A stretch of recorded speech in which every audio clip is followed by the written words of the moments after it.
Baik, saya akan awali kegiatan diseminasi hari ini dengan mengucapkan panganjali umat Om Swastiastu. Assalamualaikum warahmatullahi wabarakatuh. Salam sejahtera bagi kita semua. Shalom, namo buddhaya, salam kebajikan, rahayu. Selamat siang Bapak Ibu Guru beserta Bapak Kepala Sekolah yang hadir pada kesempatan hari ini. Sekali lagi saya informasikan yang terhormat kepada Bapak Kepala Sekolah, kemudian kepada Bapak Ibu Guru yang berkenan hadir pada kegiatan hari ini, serta kepada staf atau pegawai SD nomor 2 Dalu. Pada hari ini, saya akan menyampaikan atau menyebarkan informasi terkait diseminasi, menyebarkan pemahaman dan penerapan pengalaman budaya positif.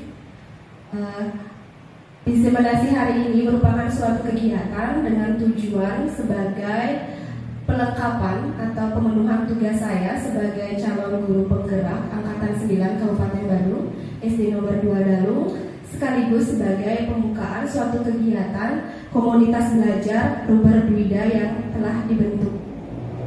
Baik, untuk mengefisienkan waktu, langsung saja saya paparkan kegiatan pada hari ini diawali dengan pembukaan, kemudian dilanjutkan dengan kegiatan menyanyikan lagu Indonesia Raya, kemudian doa bersama, kemudian isi, selanjutnya ditutup. Baik, setelah ini langsung saja kita ke kegiatan selanjutnya, yaitu menyanyikan lagu Indonesia Raya. Kepada petugas saya persilakan.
Diharapkan hadirin tetap berdiri.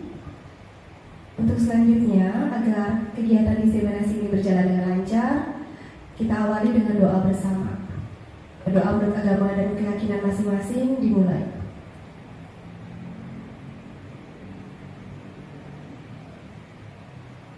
Selesai.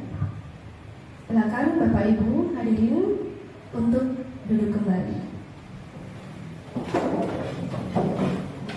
Baik, selanjutnya adalah pembukaan atau sepatah dua patah kata dari Bapak Kepala Sekolah untuk membuka kegiatan diseminasi pada hari ini. Kepada Bapak Kepala Sekolah, saya persilakan. Om Swastiastu. Salam sejahtera buat kita semua. Salam budaya. Assalamualaikum warahmatullahi wabarakatuh. Rahayu, rahayu, rahayu. Terima kasih atas waktunya dalam rangka memberikan dua kata untuk membuka acara diseminasi budaya positif di sekolah melalui pembentukan keyakinan. Pada hari ini yang dipandu oleh Ibu Nikade Putri Pirpiani. Dia adalah calon guru penggerak angkatan ke-9 di Kabupaten Badung, khususnya di SD nomor 2 Daun yang kita cintai bersama. Baik, atas asum pertewaran Rafi Desan yang biasa, acara ini bisa dan kita harapkan bisa berjalan dengan sempurna dan mendapatkan hasil yang kita harapkan bersama tentunya. Baiklah, pada kesempatan ini acara-acara ini sangat-sangat perlu dan memang suatu harapan bersama karena ini baru, mudah-mudahan bisa sesuai dengan kata-kata penggerak dan menggerakkan itu supaya selanjutnya bisa bergerak dan digerakkan komponen-komponen yang pendukung.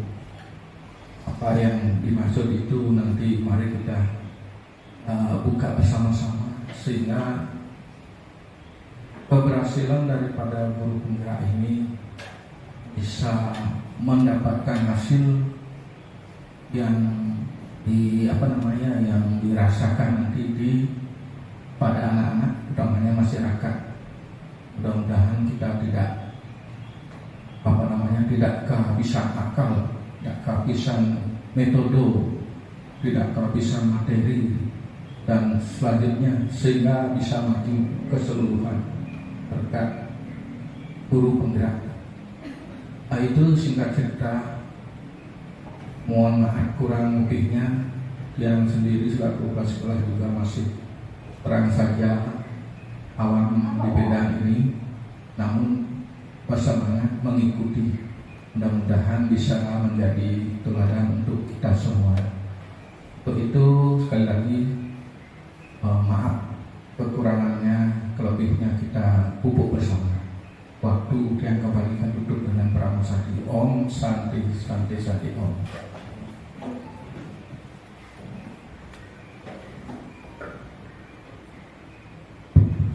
Baik.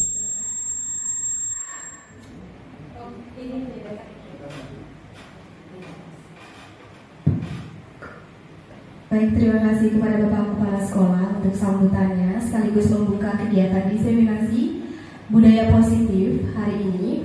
Nah, sebelumnya saya ingin memperkenalkan diri terlebih dahulu. Karena kata pepatah, tak kenal maka tak sayang. Walaupun kita sudah mengenal satu sama lain, tapi ada baiknya diawali dengan perkenalan. Nama saya Nikade Putri Pirpiani. Saya merupakan calon guru penggerak angkatan ke-9 Kabupaten Badung, SD nomor 2 Dalu. Nah, pada kesempatan hari ini kita akan membahas atau menyebarkan informasi, khususnya saya sendiri akan menyebarkan informasi atau pembimbingan terkait budaya positif di sekolah melalui pembentukan keyakinan. Nah, pada kegiatan hari ini tentunya ada hal yang melatar belakangi mengapa saya mengambil suatu tema budaya positif sekolah melalui pembentukan keyakinan. Latar belakang dari kegiatan ini mungkin saja kita semua sebagai warga sekolah sudah mengetahui budaya positif itu seperti apa. Namun belum optimalnya pemahaman yang menyeluruh dari warga sekolah terkait konsep-konsep inti penerapan budaya positif di sekolah, baik itu disiplin positif, kemudian motivasi perilaku manusia, posisi kontrol guru, kemudian pembuatan keyakinan kelas atau ke sekolah, dan penerapan segitiga restitusi ini yang membuat saya atau menyebabkan diperlukannya kegiatan diseminasi pada hari ini, supaya kita bisa sama-sama saling berbagi informasi, bukan bermaksud menggurui, tapi sama-sama memberikan feedback. Misalnya kalau sudah ada yang tahu, saling memberikan, mengisilah satu sama lain. Maka dari itu kegiatan diseminasi hari ini dilaksanakan dengan latar belakang demikian. Adapun tujuan dari kegiatan diseminasi hari ini, yang pertama tentunya meningkatkan pengetahuan dan pemahaman tentang budaya positif. Jadi selain kita mengetahui, kita juga paham. Setelah mengetahui dan paham, tentunya nantinya kita bisa menerapkan budaya positif itu tidak hanya untuk diri sendiri, melainkan untuk seluruh warga sekolah yang akan terlibat. Kemudian yang kedua, terbentuknya motivasi intrinsik pada murid dengan pembentukan keyakinan kelas atau sekolah. Hal ini sudah kita lakukan bersama sebagai guru. Tentunya kita sudah mengenalkan anak-anak pada kegiatan MPLS pun untuk membuat keyakinan atau kesepakatan kelas. Nah, di sini akan lebih ditekankan lagi apa sih maksud keyakinan dan kesepakatan kelas tersebut. Baik, supaya tidak tegang, Bapak Ibu guru sepertinya agak tegang. Mana senyumnya? Boleh ketawa kok Bapak Ibu guru. Kita ketawa sama-sama semuanya. Silakan ketawa. Iya, setidaknya bisa lebih lebih santai ya. Tidak perlu tegang-tegang. Ini adalah kegiatan bersama yang ini cuma penyebar luasan informasi saja, saling memberi dan mengisi saja. Nah, supaya tidak tegang lagi, kita ice breaking dulu deh. Bapak Ibu guru, ikuti apa instruksi yang saya sampaikan ya. Kalau ini, sebentar ya. Ini satu. Ini satu. Betul. Kalau ini dua. Kalau yang ini tiga. Ya, berarti sudah tahu kan? Ini satu. Kalau ini dua. Kalau yang ini tiga. Nah, sekarang saya akan bertanya. Ini satu. Kalau ini dua. Kalau yang ini tiga. Nah, berarti hebat-hebatnya Bapak Ibu guru di SD nomor 2 Dalu. Tepuk tangan semuanya. Itu yang terkecoh. Baik. Untuk menghabiskan waktu langsung saja, saya akan masuk ke kegiatan intinya. Adapun konsep inti budaya positif untuk hari ini yang akan saya imbaskan, ada 8 poin pentingnya. Ya, jangan dilihat dari banyaknya ya. Dilihat dari kebermaknaan setiap poinnya. Yang pertama adalah perubahan paradigma belajar. Dan yang kedua, kita akan bahas mengenai disiplin positif. Yang ketiga, nilai-nilai kebajikan. Yang keempat, kebutuhan dasar manusia. Yang kelima, motivasi perilaku manusia. Yang keenam, posisi kontrol guru. Yang ketujuh, keyakinan kelas. Dan yang kedelapan adalah segitiga restitusi. Nah, mengenai yang pertama, topik yang pertama adalah pembelajaran dengan paradigma baru. Seperti yang telah kita ketahui bersama, pembelajaran dengan paradigma baru merupakan pembelajaran yang dirancang berdasarkan prinsip pembelajaran berdiferensiasi. Mungkin Bapak Ibu guru sudah mengetahui apa sih itu diferensiasi. Pembelajaran berdiferensiasi itu bukan yang membeda-bedakan satu siswa dengan siswa lainnya, ataupun bukan mengajarkan siswa dengan cara yang berbeda untuk setiap siswanya, tidak, tetapi pembelajaran yang menyesuaikan dengan kebutuhan dan karakteristik siswa tersebut sehingga nantinya dapat berkembang sesuai tahap perkembangannya berdasarkan teori perkembangan atau teori psikologi modern untuk mewujudkan profil pelajar Pancasila. Kita ketahui bahwa siswa itu memiliki kebutuhan yang berbeda-beda. Mungkin nanti akan disampaikan kebutuhan dasar manusia apa saja, mulai dari kebutuhan cinta kasih, kemudian kebutuhan kebebasan, kebutuhan kesenangan, dan masih banyak yang lainnya lagi. Nah, dengan pembelajaran berdiferensiasi ini nanti akan dikaitkan kemudian bertujuannya untuk mewujudkan profil pelajar Pancasila. Mungkin Bapak Ibu guru sudah tahu profil pelajar Pancasila itu apa saja. Boleh dibantu saya? Apa yang pertama supaya kita saling berkomunikasi? Apa yang pertama? Beriman. Benar sekali. Kemudian yang kedua? Berkebinekaan global. Terima kasih Pak Dwi. Kemudian yang ketiga, silakan. Apa Bu? Mandiri. Silakan Bu Indra yang keempat. gotong royong. Kemudian Bu Eka yang kelima, berpikir kritis. Kemudian selanjutnya kreatif, benar sekali. Nah, ini hanya untuk kita menguatkan saja bahwa profil pelajar Pancasila itu terdiri dari 6 dimensinya. Mulai dari beriman, bertakwa kepada Tuhan Yang Maha Esa, kemudian berkebinekaan global, mandiri, gotong royong, kreatif, dan bernalar kritis. Jadi diupayakan nanti ketika pembelajaran dapat membelajarkan siswa itu dengan menyesuaikan kebutuhannya. Tercapainya tujuan pembelajaran memang utama, tapi harus juga memperhatikan bagaimana sih kita membelajarkan siswa sesuai dengan kebutuhan dasarnya.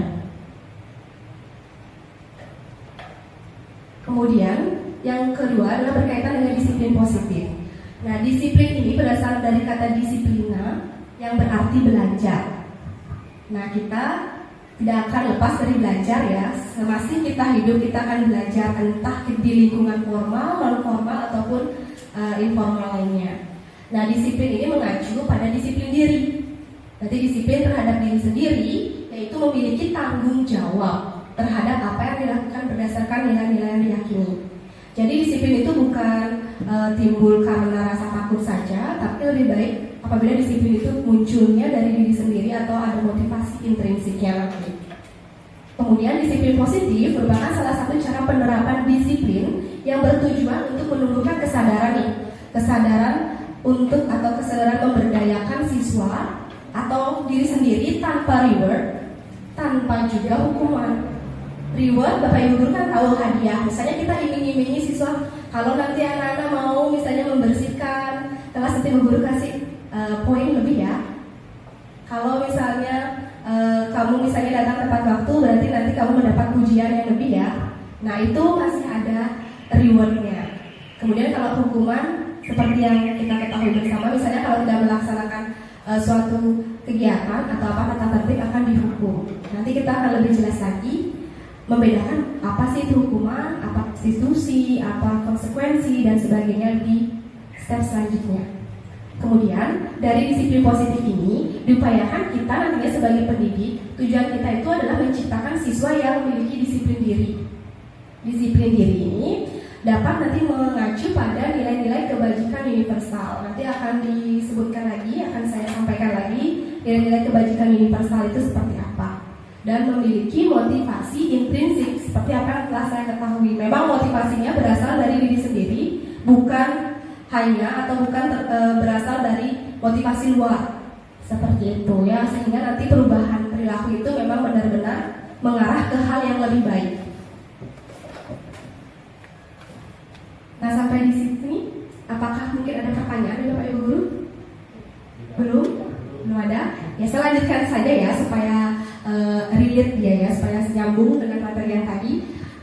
Hari ini kita akan lanjutkan dengan nilai-nilai kebajikan. Nah, nilai-nilai kebajikan ini merupakan nilai-nilai yang disepakati bersama, lepas dari suku, agama, ras, budaya, latar belakang lainnya. Intinya nilai-nilai yang disepakati bersama, yang tentunya bersifat positif dan baik.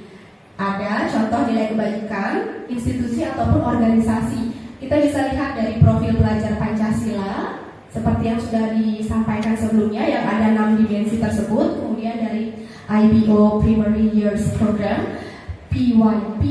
Nah, di sana juga ada nilai kebajikan yang berkaitan dengan toleransi, rasa hormat, kemudian mandiri, menghargai, antusias, empati, keingintahuan, kerjasama, dan percaya diri. Selain itu juga ada keterampilan life skill-nya atau keterampilan hidup yang meliputi nilai-nilai yang dapat dipercaya, menjadi pendengar yang baik, kemudian tidak merendahkan orang lain, dan memberi yang terbaik pada diri. Intinya nilai-nilai kebajikan itu adalah nilai-nilai positif yang telah disepakati bersama, apapun itu bentuknya, tanpa membedakan suku, bangsa, agama, ras, latar belakang, bahasa, dan sebagainya. Nah, ini yang sering terjadi, miskonsepsi teori kontrol. Nah, teori kontrol ini berhubungan dengan bagaimana kita memberikan suatu pemahaman kepada anak-anak untuk bersikap disiplin atau meningkatkan suatu budaya positif. Banyak pendapat. Pertama, kalau untuk teori kontrol ini, ilusi guru mengontrol guru mengontrol murid. Nah, guru itu mungkin lebih banyak atau dominan dia mengontrol murid, maksudnya di teori kontrol ini. Jadi gurulah yang memiliki wewenang penuh atas dasar bagaimana perilakunya murid, padahal itu keliru. Kemudian miskonsepsi yang kedua itu ilusi bahwa semua penguatan itu positif, efektif dan bermanfaat. Padahal tidak semua penguatan itu memiliki nilai yang positif atau efektif dan bermanfaat. Ketika misalnya anak-anak kita selalu kita berikan reward, poin tambahan, Bu Guru kasih bintang ya, Bu Guru kasih apa ya, kasih bunga ya. Nah, kadang-kadang reward yang diberikan itu ternyata tidak mampu memberikan motivasi dalam dirinya, hanya ingin memberikan siswa itu pengakuan saja terhadap gurunya ataupun teman-temannya ataupun yang lainnya. Jadi mereka melakukan itu bukan atas dasar saya perlu, saya bertanggung jawab dan ini untuk saya, bukan seperti itu. Melainkan ada hal lainnya yang mereka inginkan untuk diberikan pengakuan kepada orang lain. Kemudian yang kedua, ilusi bahwa kritik membuat rasa bersalah mampu menguatkan karakter. Kadang-kadang ini misalnya kita sering menyalahkan murid, misalnya dia membuat kesalahan, murid itu kamu tega ya nak ya seperti itu sama Bu Guru, kamu gak kasihan sama Bu Guru.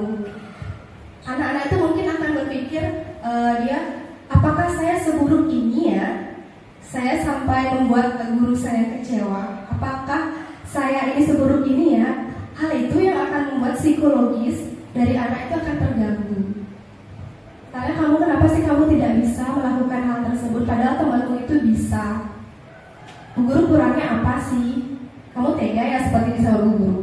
Nah, kata-kata seperti itu atau kritikan seperti itu yang membuat anak-anak merasa bersalah, ternyata efek sampingnya itu tinggi sekali terhadap rasa bersalah dia dan memberikan dampak psikologis kepada siswa yang mungkin kita tidak sadari. Dan mungkin kita juga pernah alami semasa kita menjadi murid atau sebagai siswa.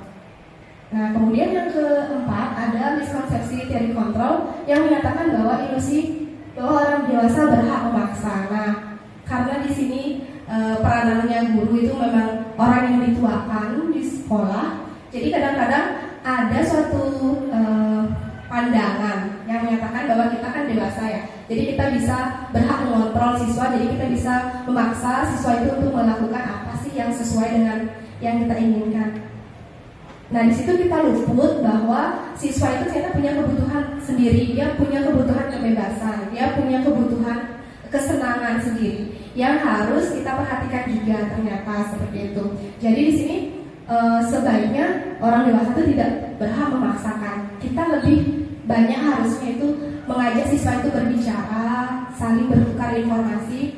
Walaupun saya sendiri juga sebelumnya sangat terkutuk sekali untuk budaya positif ini, ya ampun. Sebelumnya saya banyak kurangnya nih sama murid-murid. Cara saya ternyata keliru loh. Bukan seperti itu cara yang benar. Walaupun kadang-kadang respon siswa melihat kita ada perubahan, Bu Guru kok bisa seperti itu ya. Biasanya Bu Guru kalau misalnya kita melakukan kesalahan lebih marah-marah. Sekarang kok lebih diajak banyak ngobrol. Nah, nanti kita akan tahu bagaimana sih sebenarnya kita menyelesaikan satu permasalahan menggunakan segitiga diskusi nanti ya setelah ini.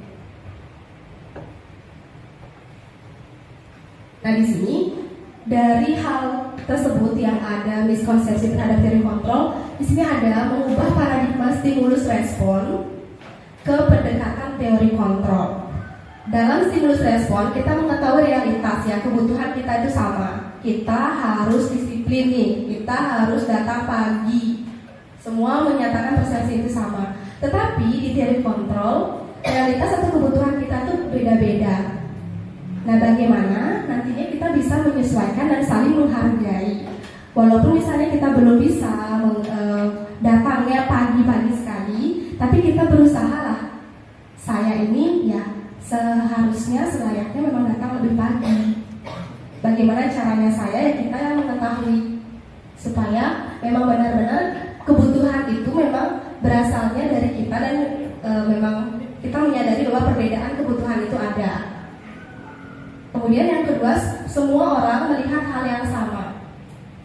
Nah, mungkin kita mengkategorikan kadang-kadang siswa itu si A aja bisa, masa si B nggak bisa sih? Nah, pandangan itu mungkin walaupun tidak semua guru seperti itu, tapi beberapa pandangan yang seperti itu sebaiknya kita ubah. Karena kita meyakini bahwa setiap orang memiliki gambaran yang berbeda. Sekalipun mereka kembar identik pun, mereka memiliki gambaran yang berbeda. Mereka punya guratan-guratan yang perlu kita luruskan lagi atau perlu kita tebalkan lagi dan arahkan untuk menjadi yang lebih baik. Itu ada nanti di di teori dari Ki Hajar Dewantara. Mungkin Bapak Ibu guru bisa cek juga di Merdeka Belajar. Di sana banyak sekali membuka pikiran dan wawasan kita terkait bagaimana sih sejatinya murid itu. Kemudian yang ketiga, kita mencoba mengubah orang agar berpandangan yang sama dengan kita.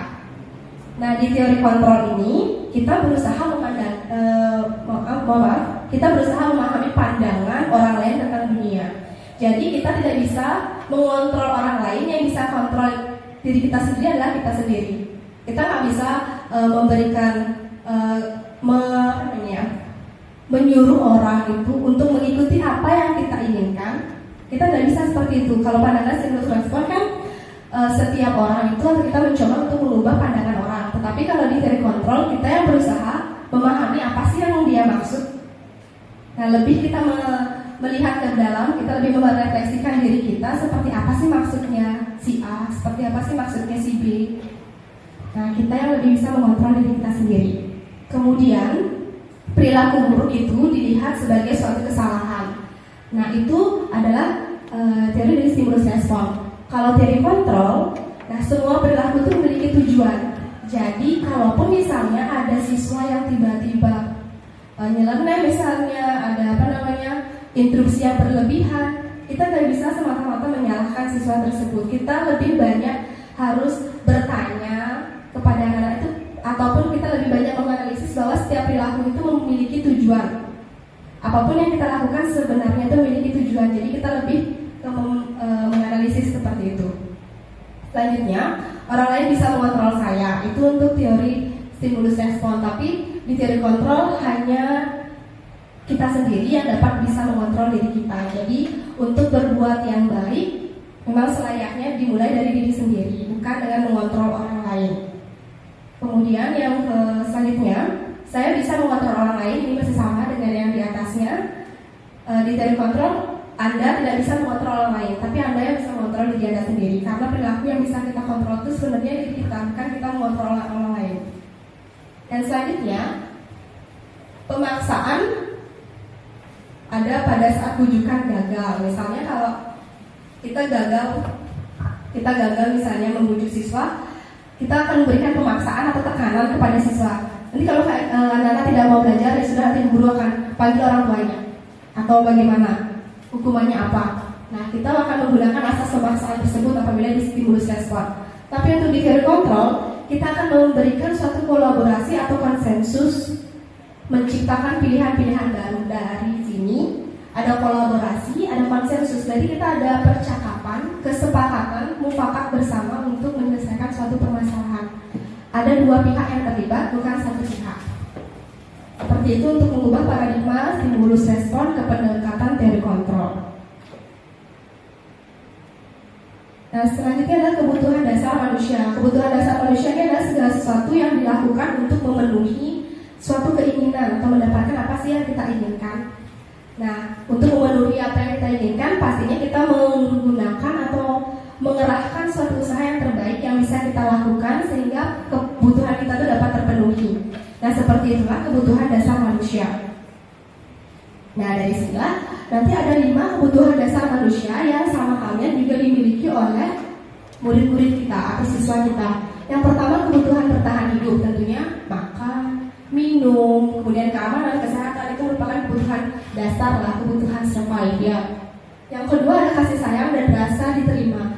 Jadi anak-anak itu atau siswa dan kita pun sendiri, kita pasti membutuhkan rasa ingin diterima. Bagaimana sih kita bisa diterima oleh orang lain, bisa bekerja sama, bisa berbagi, bisa menjadi bagian dari kelompok, tidak tersisihkan.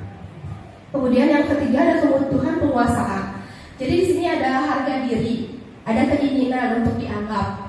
Kita ingin memimpin, ingin show up. Show up apa sih? Kita ingin menunjukkan pribadi kita yang lebih bagus. Kita ingin menunjukkan bagaimana potensi kita diakui dan didengar. Itu penguasaan. Kemudian kebutuhan yang selanjutnya ada kebebasan. Jadi di sini kebutuhan kebebasan terkait bagaimana sih bisa mengeksplorasi diri itu lebih banyak, bebas. Jadi ada nilai-nilai mandirinya. Kita memiliki pilihan atau siswa diberikan pilihan untuk melaksanakan pembelajaran yang menyesuaikan dengan kebutuhannya. Kemudian mampu mengendalikan arah dirinya mau dibawa kemana. Seperti itu. Kemudian kebutuhan kesenangan berkaitan dengan kalau siswa atau murid itu pasti dia akan identik dengan bermain, karena berdasarkan teori belajar atau perkembangan anak menurut Piaget itu kan di tahap SD itu masih operasional konkret ya. Di operasional konkret lebih ke bermain, kemudian lebih ke hal-hal yang konkret, benda-benda konkret yang bisa menambah pengetahuan atau mengkonstruksi pengetahuan siswa tersebut. Jadi lebih ke anak-anak atau siswa itu lebih diajak bermain, ada humornya, kemudian sehingga meningkatkan antusiasme dan lebih happy, bisa menyebabkan siswa itu happy dan tertawa. Ini kebutuhan-kebutuhan dasar dari manusia dan tentunya dari murid yang masih perlu kita pahami. Makanya kenapa kalau di kelas ada murid misalnya ketika kita menjelaskan atau belajar tuh ada yang muter-muter pensil. Sebenarnya itu tidak boleh kita salahkan juga. Mungkin satu sisi mereka bosan dengan metode yang kita lakukan. Dari situ juga kita bisa lihat bahwa mungkin saja gaya belajarnya kinestetik nih. Dia nggak terlalu suka mendengarkan, nggak terlalu suka audio. Atau mereka misalnya kalau kita banyak kasih tulisan, aduh bosan. Nah, mungkin dengan cara seperti itu kita bisa menganalisis, oh saya akan memberikan variasi model pembelajaran. Saya akan sharing nih sama teman yang lain. Kalau di kelas A pakai model apa ya, jadinya siswanya lebih senang. Nah di sini lebih ke kolaborasi antar guru juga sangat diperlukan bagaimana untuk memahami kebutuhan dasar murid tersebut. Nah selanjutnya dari kebutuhan dasar kita akan belajar ke motivasi perilaku. Sebaiknya motivasi perilaku yang positif dari siswa ataupun manusia itu sendiri tujuannya kan adalah untuk menghindari ketidaknyamanan atau hukuman. Jadi kalau kita berperilaku yang positif, kan kita ingin supaya kita terhindar nih dari ketidaknyamanan atau hukuman. Kita ingin tepat waktu mengerjakan PR, misalnya sebagai murid kita ingin datang lebih tepat waktu ke sekolah, sebagai guru supaya tidak mendapatkan teguran atau cibiran seperti itu.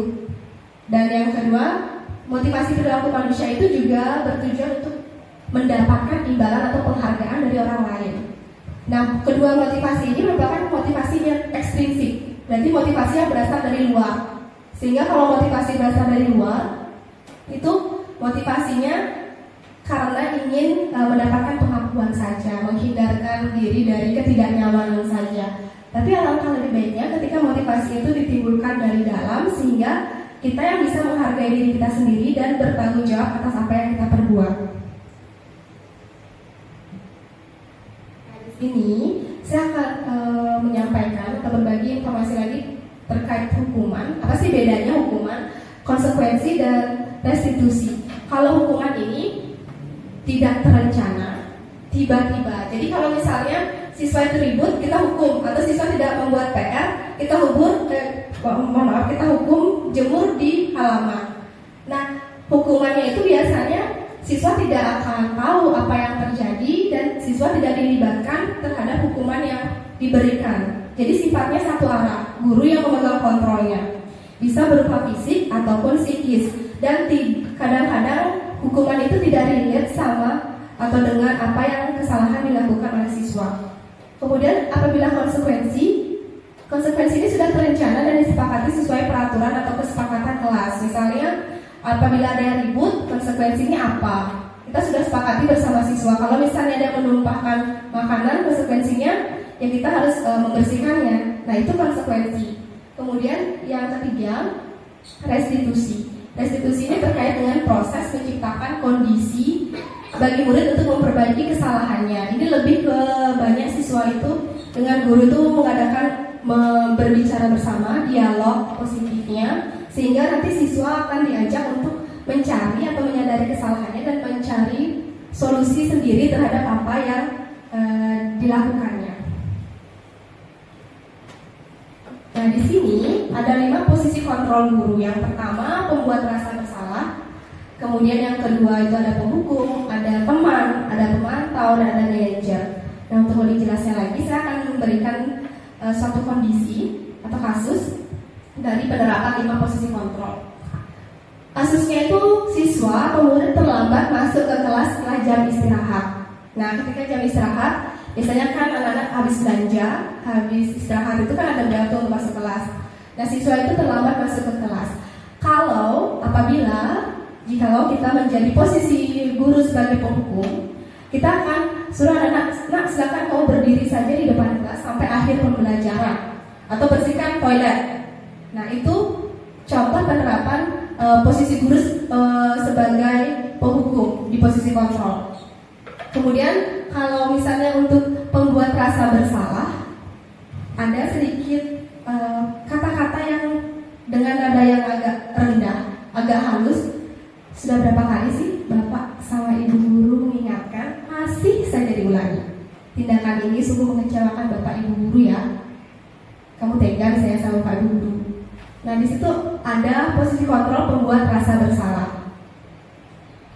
Kemudian yang ketiga, ayo nak, ingat kesepakatan kita itu seperti apa sih, atau apa sih yang kita sudah yakini dan sepakati. Bantu Ibu guru atau Bapak Ibu guru ya, sekali ini saja. Kemudian ya sudah, sekarang silakan kamu duduk, lain kali tidak diulangi lagi. Nah, ada lebih ke memposisikan diri kita sebagai teman sehingga komunikasinya terkesan lebih akrab kepada siswa. Kemudian kalau posisi sebagai pemantau, kamu sudah berapa kali melanggar peraturan atau kesepakatan kelas? Kamu tahu kan konsekuensinya apa? Nanti apabila disepakati ternyata konsekuensinya adalah saya tahu Bu, Bapak, Ibu guru. Jadi saya harus tinggal lebih lama lagi nih di dalam kelas setelah istirahat jam kedua. Jadi saya akan tinggal lebih lama. Kemudian untuk mengejar ketertinggalan materi saya akan mencatat lebih lama. Baru nanti di jam istirahat kedua berarti terpotong istirahat saya. Itu konsekuensinya. Nah, itu posisi sebagai pemantau. Ada data yang disesuaikan dengan kesepakatan kelas.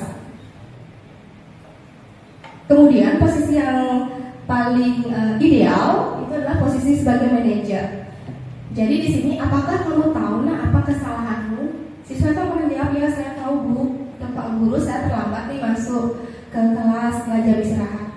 Kita akan memberikan dialog positif pada anak-anak juga. Kira-kira bersediakah kamu untuk memperbaiki kesalahanmu? Bersedia misalnya seperti itu. Apa yang dapat anak-anak lakukan untuk memperbaiki kesalahan tersebut? Nanti anak-anak akan menjawabnya seperti apa.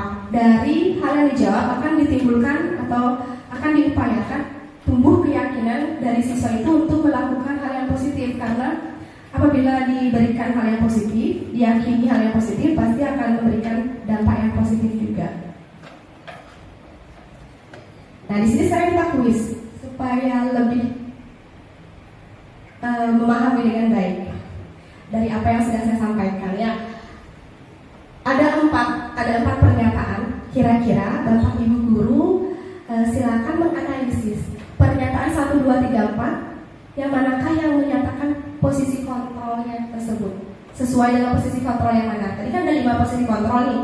Ada sebagai penghukum, ada teman, kemudian ada sebagai pemantau, ada pemberi rasa bersalah, dan ada manajer. Nah, silakan dalam waktu 2 menit mungkin ya, boleh. Silakan dianalisis empat kalimat tersebut. Yang kalimat pertama termasuk posisi kontrol yang mana, kalimat kedua yang mana, ketiga yang mana, dan keempat yang mana. Nanti bisa raise hand ya, bisa angkat tangan Bapak Ibu guru yang ingin menyampaikan pendapatnya.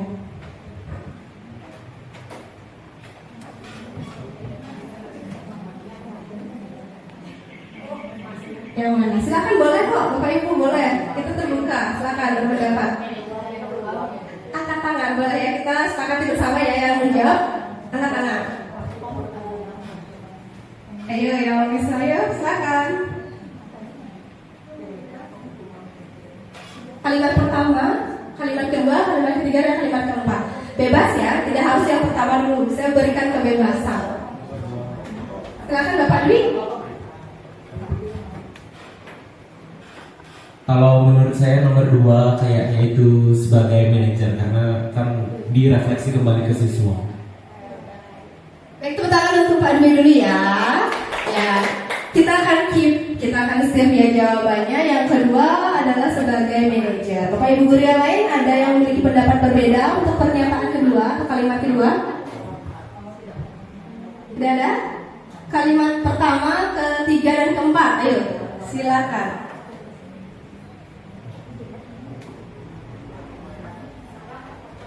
Tidak apa-apa.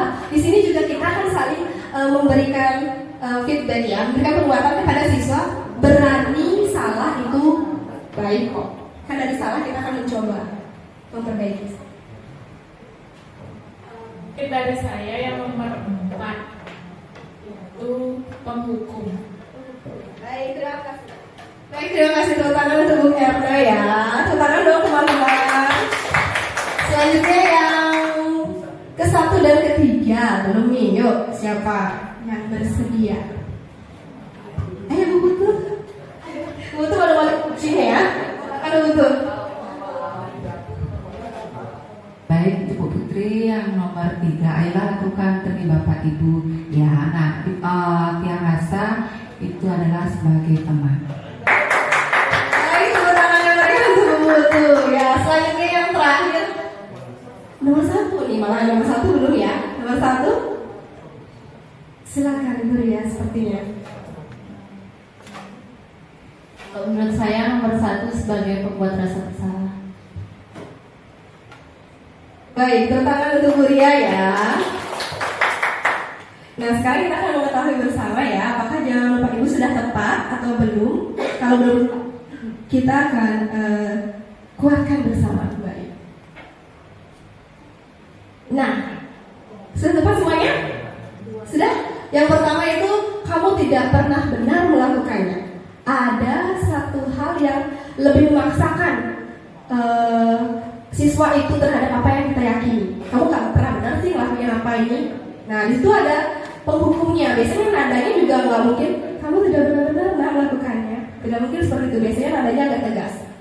Kemudian apa rencanamu untuk menyelesaikan masalah ini? Nah, di sini kita sudah memunculkan dialog nih dengan siswa, dialog yang positif sehingga siswa itu akan lebih menganalisis saya salahnya di sini. Jadi kalau saya buat kesalahan ini, solusinya apa sih? Saya buat sendiri, saya akan menyelesaikannya sendiri. Kita hanya bisa mengarahkan aja sebagai guru. Itu posisi manajer.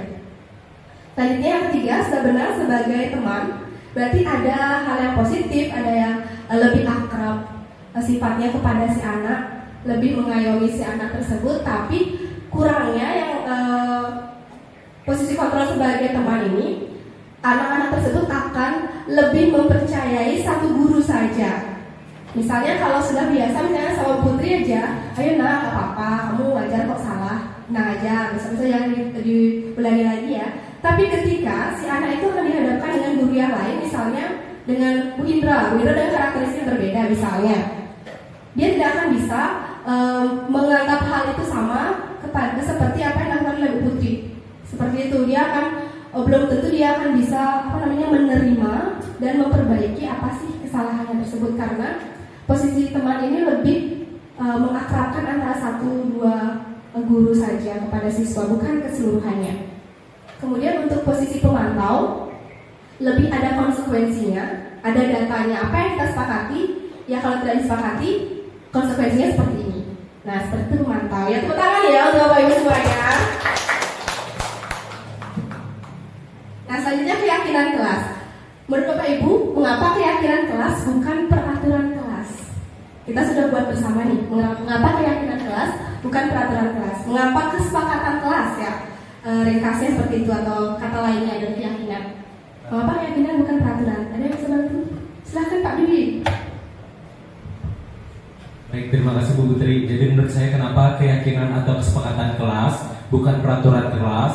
Karena kalau peraturan itu kan dibuat oleh satu orang untuk mengikat orang lain. Sedangkan kalau keyakinan kelas dan kesepakatan kelas itu sudah diyakini dan disepakati secara bersama-sama, bukan oleh satu pihak saja. Terima kasih. Baik, tepuk tangan untuk Pak Dwi ya. Ya, benar ya. Keyakinan itu lebih atau kesepakatan itu ada nilainya, ada nilai positifnya. Kalau misalnya peraturan, aturan yang harus dilakukan lakukan. Kalau tidak membuang sampah misalnya pada tempatnya, ya anak-anak misalnya harus membersihkannya dengan baik. Kalau misalnya kesepakatan itu lebih ada nilai-nilai positifnya. Jadi kalau di kelas misalnya apa sih yang kita harus lakukan? Bukan tidak membuang sampah sembarangan, melainkan bisa tidak bedanya saya. Kalau misalnya di peraturan kelas itu kan tidak boleh ribut, ya itulah yang lebih simpelnya ya, tidak boleh ribut. Kira-kira kalau di keyakinan kelas atau kesepakatan kelas seperti apa redaksinya? Ya boleh tenang dan tenang dalam mengikuti proses pembelajaran. Jadi ada nilai positif, ada vibrasi positif yang diterapkan, ada kalimat positif. Kalau misalnya kalimat itu dimulai dengan hal yang positif, bukan negasi atau yang bersifat negatif, itu kurang jadinya memberikan keyakinan pada diri kita sendiri. Jadi alangkah baiknya memang ada kesepakatan kelas dengan kalimat positif yang diyakini memiliki nilai-nilai yang positif. Nah, di sini untuk pembentukan kelas, keyakinan kelas maksud saya, atau kesepakatan kelas. Biasanya keyakinan kelas ini dibuat berdasarkan pernyataan universal, misalnya saling menghargai satu sama lain, kemudian mendengarkan pendapat teman, kemudian tidak diawali dengan kata tidak diawali dengan kata jangan, menggunakan kalimat yang positif, mudah diingat oleh siswa dan warga sekolah. Sehingga keyakinan kelas ini ada kesepakatan antara kedua belah pihak, bukan satu pihak saja. Ringkasnya seperti itu ya. Nah, selanjutnya untuk menyelesaikan suatu permasalahan, ada yang digunakan dengan segitiga restitusi.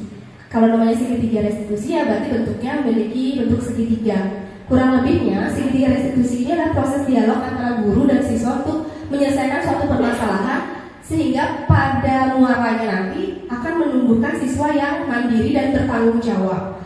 Ada 3 tahapan untuk segitiga restitusi, meliputi yang pertama adalah menstabilkan identitas, yang kedua itu memvalidasi tindakan yang salah, dan yang ketiga adalah menanyakan keyakinan. Yang apa saja sih itu isi dari 3 tahapan segitiga restitusi? Berikut akan saya sampaikan. Nah, pada tahap menstabilkan identitas, biasanya di sini berdasarkan prinsip membuat kesalahan adalah bagian dari proses pembelajaran. Jadi, berbuat salah itu wajar, tapi kalau kita sudah tahu salahnya kita apa, diulangi lagi, itu yang tidak wajar. Tidak ada manusia yang sempurna. Biasanya ada kata-kata atau kalimat yang seperti ini diawali ketika kita memberikan restitusi kepada siswa. Misalnya siswa melakukan suatu kesalahan, awalnya kita nggak langsung menjudge siswa itu, kamu salah, kamu tidak benar, dan seperti itu. Melainkan ada beberapa pilihan kalimat-kalimat yang positif yang bisa memberikan atau menstabilkan identitas mereka. Misalnya kamu berhak merasa begitu, kemudian Bapak Ibu guru tidak mau mencari siapa yang salah, tetapi di sini Bapak Ibu guru ingin mencari solusinya. Ya, kita ingin mencari solusi bukan penyebabnya saja, bukan siapa yang pelaku yang membuat masalahnya. Kemudian selanjutnya adalah validasi tindakan yang salah. Di sini berdasarkan prinsip perilaku berupaya untuk memenuhi kebutuhan tertentu dari 5 kebutuhan dasar manusia tersebut. Ada beberapa kalimat yang bisa digunakan, misalnya kamu pasti punya alasan mengapa melakukan hal tersebut. Jadi guru di sini lebih menggali apa sih alasan siswa itu melakukan kesalahan, tidak semena-mena menyalahkan siswa. Seperti itu. Kurang lebih kalimatnya, beberapa kalimatnya seperti yang ada pada slide ya.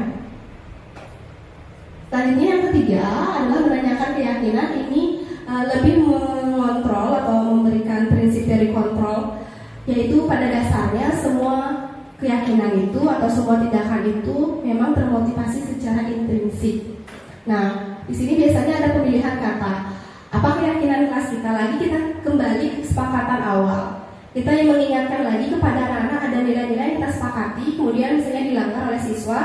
Jadi setelah itu dari apa yang sudah disepakati bersama itu apa sih yang anak-anak inginkan, kemudian baru kita memberikan anak-anak itu dialog lagi, kemudian bagaimana caranya atau solusi terhadap permasalahan yang diperbuat.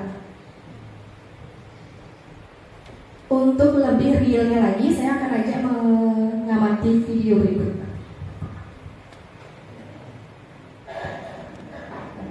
Nak, tahu ibadah saya ya. Vera, ya, kamu dipanggil sama Bu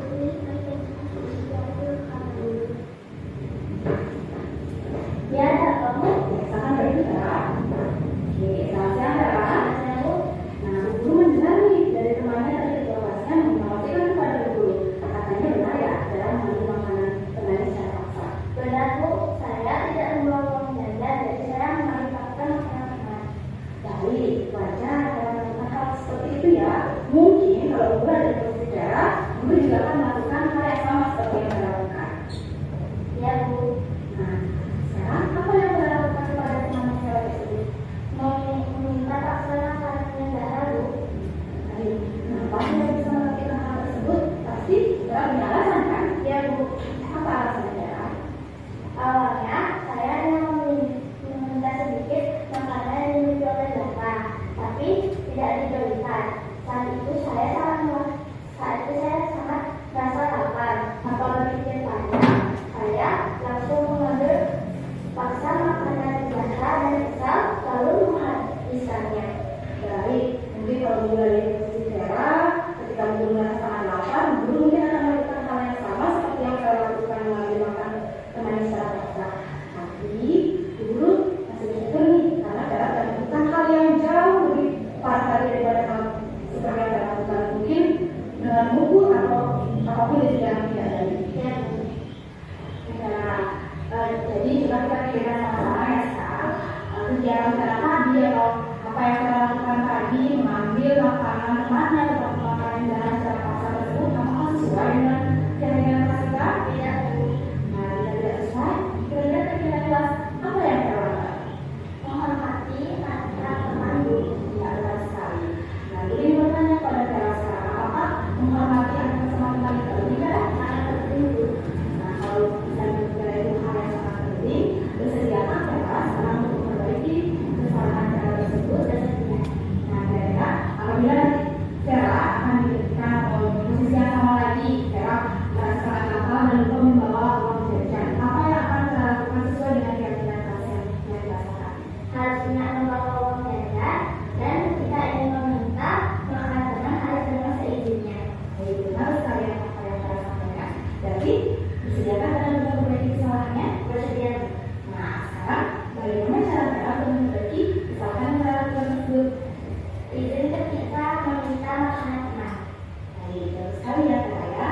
Nah, sekarang Vera sudah tahu apa yang harus diperbaiki, sekarang kita akan dengan baik dan Vera sekarang bisa kembali melanjutkan istirahat Vera ya. Baik, selamat siang Vera. Baik, itulah salah satu contoh penerapan segitiga restitusi yang selayaknya dilakukan dalam penyelesaian suatu permasalahan ya. Nah, sekarang kita sudah di ujung kegiatan, ada sesi diskusi. Dari serangkaian informasi yang saya sebarkan tadi, apakah ada Bapak Ibu guru yang ingin bertanya atau memberikan tanggapan terhadap budaya positif yang dibentuk dari keyakinan kelas atau kesepakatan kelas? Bapak Ibu guru, apakah ada pertanyaan atau ada tanggapan? Silakan boleh menyampaikannya dengan menunjuk tangannya. Ada? Tidak ada? Berarti sudah sepakat, sudah paham? Berarti kita komitmen untuk menerapkan budaya positif ini. Setuju tidak? Setuju. Coba lebih keras lagi, setuju tidak? Setuju. Baik, jadi kita bersama-sama ya, saling belajar ya. Saya juga belum bisa menjadi contoh yang sangat expert sekali untuk hal tersebut, tapi saya ingin bersama-sama kita belajar untuk berubah atau bergerak ke lebih baik lagi. Baik, untuk itu kegiatan selanjutnya adalah penutupan yang saya akan bacakan simpulannya. Jadi dalam penerapan atau program disiplin positif atau budaya positif itu hendaknya guru memiliki standar kepribadian, profesional dan sosial yang baik, di mana guru itu mampu merefleksikan dirinya dalam posisi kontrol saat ini, di mana dirinya itu sebagai among, jadi sebagai manajer yang mampu menuntun murid-muridnya itu sebagai insan yang mandiri, kemudian merdeka dan bertanggung jawab sesuai dengan standar nasional pendidikan. Baik, demikian untuk diseminasi hari ini. Saya mohon maaf apabila ada kesalahan atau tutur kata saya yang kurang berkenan di hati Bapak Ibu ataupun hadirin yang berkenan hadir pada hari ini. Seperti kata pepatah, tak ada gading yang tak retak, begitu juga penyampaian atau diseminasi hari ini yang saya lakukan. Semoga hal yang baik ini bisa kita mulai dari diri sendiri sehingga kita bisa imbaskan kepada orang lain dan kepada siswa tentunya. Akhir kata saya ucap dengan para santi, Om Santi Om. Wassalamualaikum warahmatullahi wabarakatuh. Salam sejahtera bagi kita semua. Shalom, nama budaya, salam kebajikan. Rahayu, selamat siang. Terima kasih.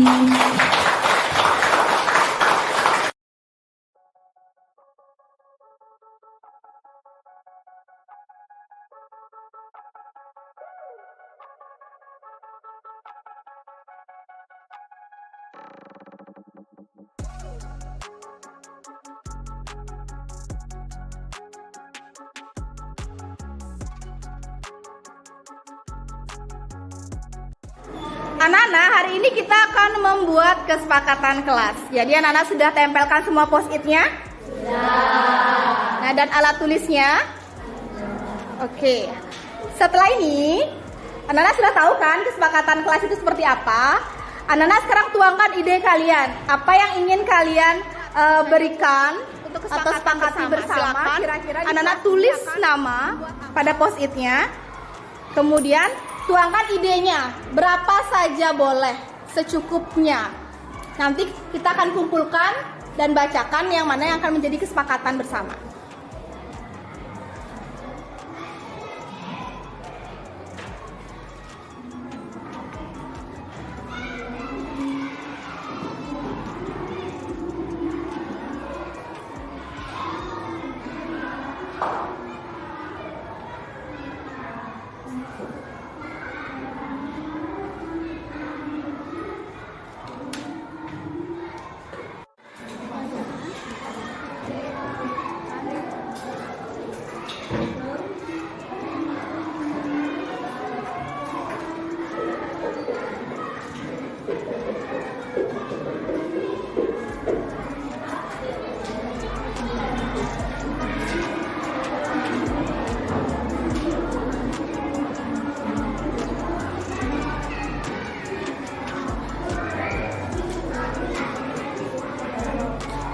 Maju untuk tempelkan kesepakatan kelasnya. Dimulai dari Davis.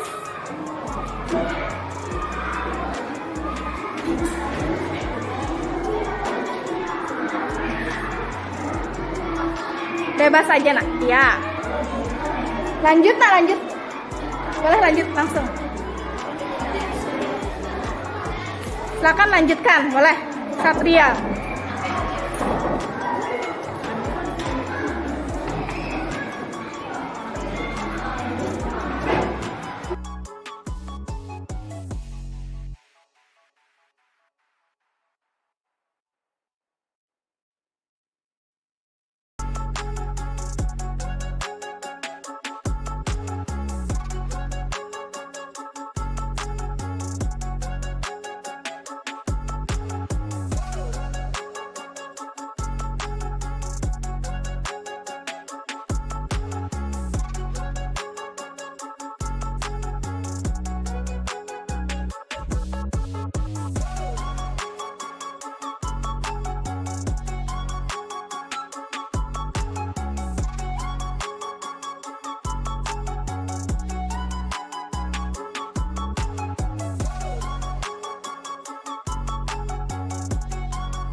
Perkenalkan, nama saya Anta.